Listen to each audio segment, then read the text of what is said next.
Irreġistrata żieda fl-ammont ta' turisti li waslu fil-Gżira Awċija f'Novembru li għadda. Żieda li tammonta għal 49% fuq l-istess żmien tas-sena l-oħra.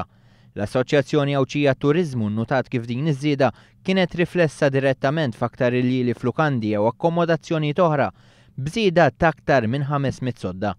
Dan ifisser żieda ta' 32% fl-okkupanza ta' sodot.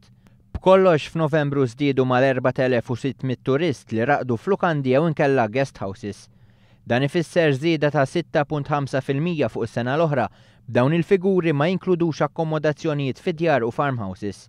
Il-kap eżekuttiv tal-Assoċjazzjoni Joe Muscat jiddiskrivi dawn ir-riżultati bħala tajbin ħafna minħabba li x-xahar ta' Novembru huwa meqjus bħala wieħed mill-aktar batuti għal Għawdex.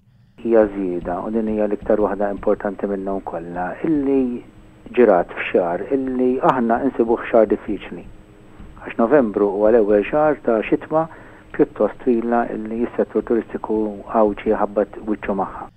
Fost ir-raġunijiet għal din iż-żieda Joe Muscat jgħid il-Gozo Free Weekend en ħafna, iżda mhux biss għax iżjed turisti li jaslu f'Malta qed imorru Għawdex ukoll.